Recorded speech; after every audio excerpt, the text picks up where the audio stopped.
Hello everyone, today I will recap the movie Extraction Part 1. This is a mercenary with a steel spirit. He is the legendary god of thunder.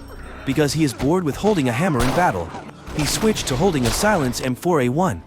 Not only did he change his weapon, he also changed his identity to suit the times. His name is Tyler Rake, a black market special agent. Standing outside all the rules of the law, he kills people decisively. Tyler is well trained and likes to jump into water from a height of several hundred meters. He has a hobby of meditating underwater. Thanks to the pressure of the water, it will help him feel more peaceful. After returning home, Tyler received a new mission, which is to rescue a child. India and Bangladesh have two big drug lords. They have always been sworn enemies who never live under the same sky. A few days ago, the Indian lord was arrested and imprisoned. His huge business is mainly managed by his assistant. The Bangladeshi tycoon, Amir, has always been eyeing the huge Indian market, so he took advantage of his imprisonment to kidnap Indian lord's son Ovi. The Indian tycoon was extremely angry and asked his assistant to find someone to rescue his son, and used his assistant's family to threaten him.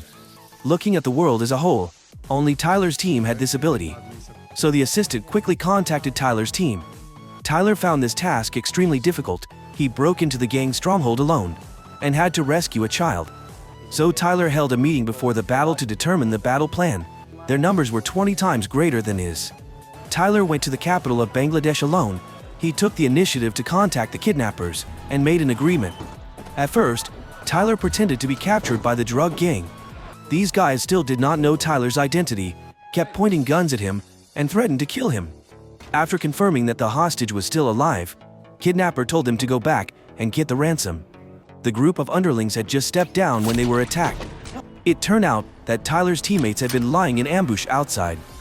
Tyler dealt with the robbers one by one. After dealing with the underlings, Tyler prepared to go back and save Ovi. At this time, the kidnappers were watching TV. Suddenly, they heard a knock on the door and became alert. Tyler was very clever, knowing that there were many people inside, so he did not directly break the door open, but suddenly fired a few shots, creating chaos for them at the same time, decisively dealing with the first enemy. Then he quickly rushed in. In the critical situation, he directly turned his gun around to take down a few people. His teammates were snipers outside, and they also tried their best to support him, eliminating many obstacles, but mainly, Tyler was alone, slaughtering all directions. He had almost leveled the drug dealer's pilot camp. The rest of the group was in such a hurry that they grabbed knives and slashed with great energy, but unfortunately they had met a strong opponent.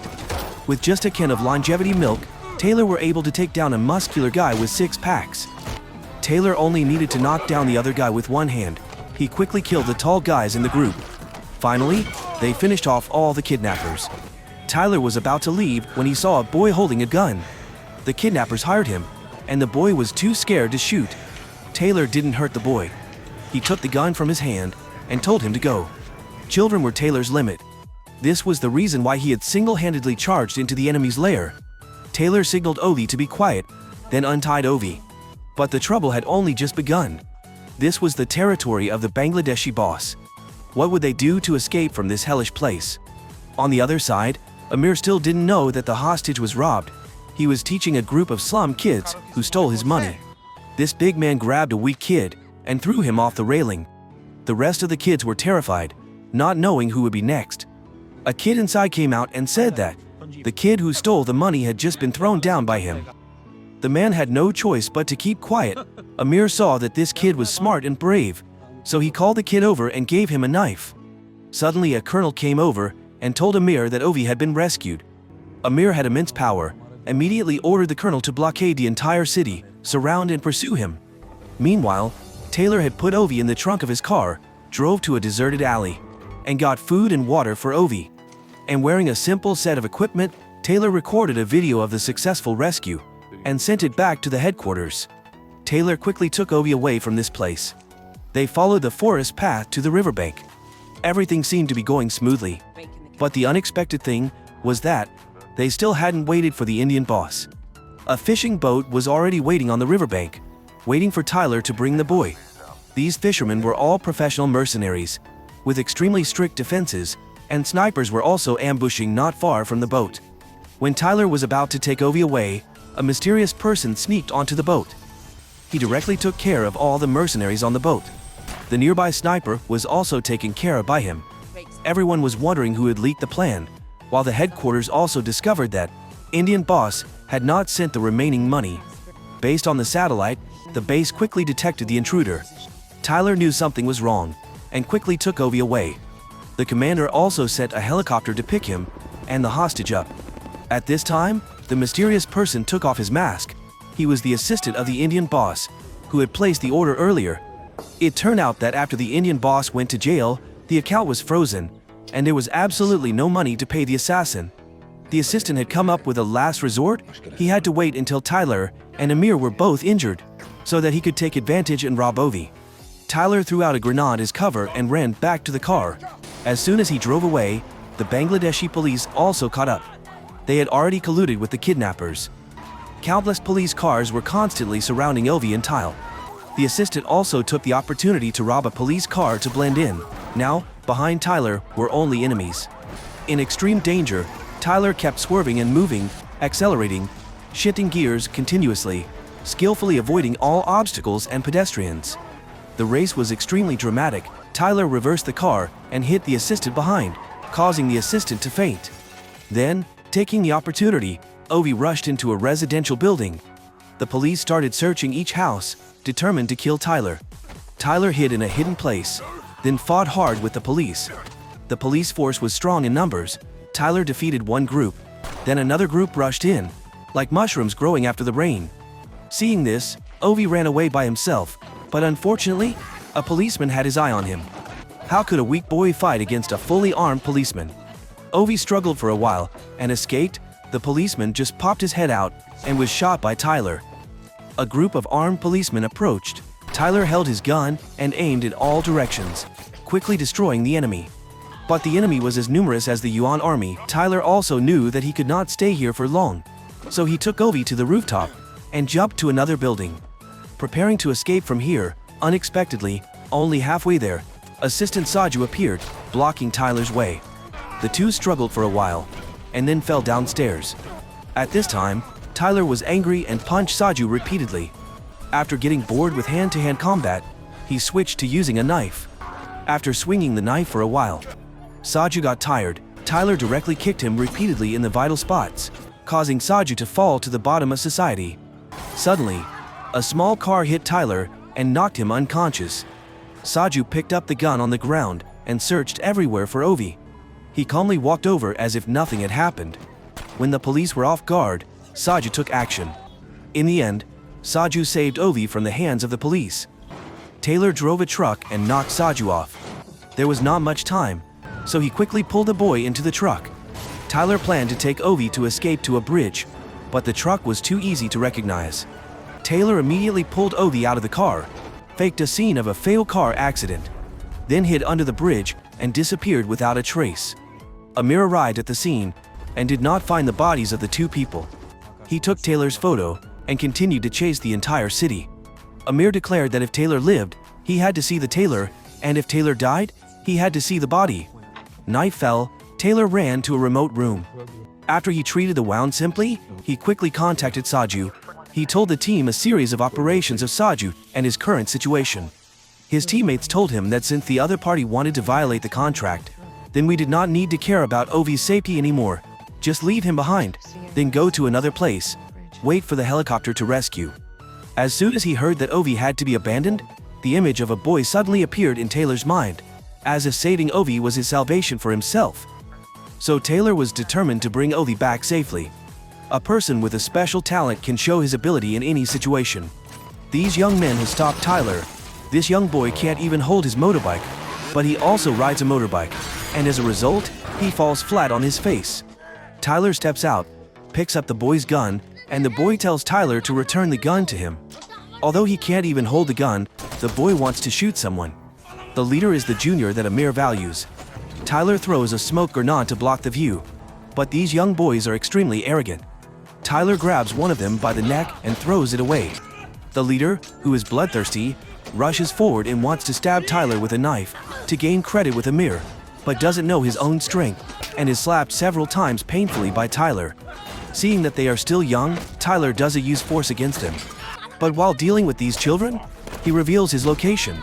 At this time, the police immediately found Tyler's whereabouts and rush attack.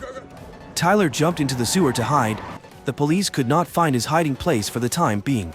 Tyler was in danger, so he had to contact his old good friend and ask him to find him a temporary shelter. This friend was very kind and quickly drove to pick Tyler up. Tyler and Ovi confided in each other. Ovi said that he was the son of a drug lord and would face public opinion every day. Tyler told Ovi that he was extremely regretful because he could not see his 6-year-old son for the last time. That was his third expedition to Afghanistan, and this was also the biggest regret of his life. Ovi comforted Tyler, saying, "Did you know that falling into the river will not drown you? But you will die if you try to sink into the river." While the friend and Tyler were reminiscing about the past, the friend frankly said that he was the man of the Bangladeshi lord. This friend wanted to kill Ovi, then split the money and run away. He respected Tyler for saving his life. He said if Tyler was shy, he could do it. Tyler was of course not satisfied. The two of them rushed into a fight. Tyler was cornered, but he took a teapot and hit his friend on the head. Unfortunately, the pot was too light to work. Tyler was seriously injured and was no match for this person. In the critical moment, to save Tyler, Ovi tremblingly picked up the gun. The friend saw the boy holding the gun and stopped in panic. Ovi then pointed the gun and shot him to death without mercy. Taylor looked at her friend with pity. They should not have fallen into this kind of situation. It was just because the amount of money was too large, making people's greed rise. This city is very special, surrounded by rivers. The only way to escape is to cross the bridge. But there are many dangers outside. Being alone seems to be powerless. Tyler contacted Saju. The enemy of the enemy is our friend. Hopefully both sides will not hold grudges and cooperate with each other. Together bring Ovi home. The two quickly cooperated. Saju drove the car and took Ovi to escape. Taylor on this side carried out the plan, using a grenade launcher to cover, then fired continuously to create chaos. The police were no pushovers. They immediately fought Taylor counterattack. But they were no match for a black market special forces soldier. Saju took this once-in-a-lifetime opportunity, accelerated and broke out of the enemy's encirclement. The police below, fully armed, continuously attacked, forcing Taylor to retreat into hiding. A large number of police surrounded and shot Taylor. Fighting alone with a group of police, Taylor threw a grenade at the police, completely eliminating them.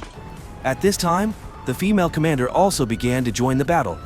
Saju and Ovi were stopped by someone on the bridge. He immediately pretended to be blind and walked away. But these policemen insisted on searching him. Saju immediately attacked the policeman. This chaotic scene did not last long. Saju now carried a gun and sweep all around. He shot down a guard above, then threw a grenade to shoot another one. Saju continuously threw grenades to clear the way for Ovi. Afraid that Ovi would be in danger if he got close to him, he gave the boy a grenade for self-defense. Saju alone was free to attack freely. From afar, Amir saw the black smoke billowing into the sky. He ordered the colonel to definitely take their heads and bring them back. On this side, Tyler quickly went to the rescue, firing each shot accurately. Tyler easily took down each person in the blink of an eye. The enemy's reinforcements quickly arrived. The helicopter frantically fired bullets below. Saju was at a disadvantage and hurriedly tried to retreat. First Special Forces soldiers launched a sweep from the helicopter. Tyler had just finished reloading when he saw that the enemy had brought an armored vehicle. They were charging forward with machine guns. Tyler's teammates were no pushovers either. On the other side of the bridge, they used anti-tank guns to aim straight at the helicopter. One shot broke the helicopter in half in the air. The helicopter wobbled and crashed into the bridge, exploding. Tyler was trapped in the warehouse.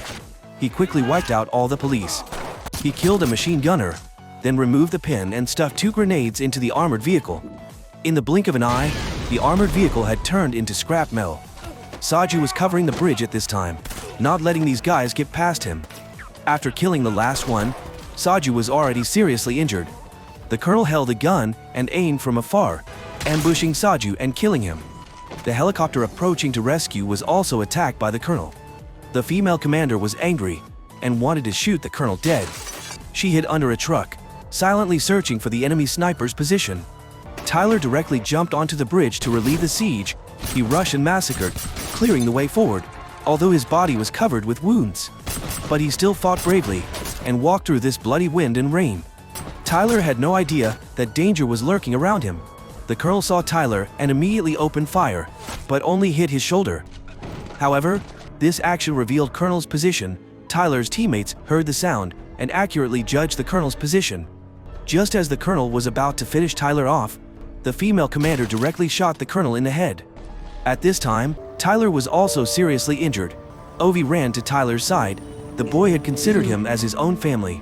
Knowing that he could not hold on much longer, Tyler told Ovi to run away immediately before the enemy arrived.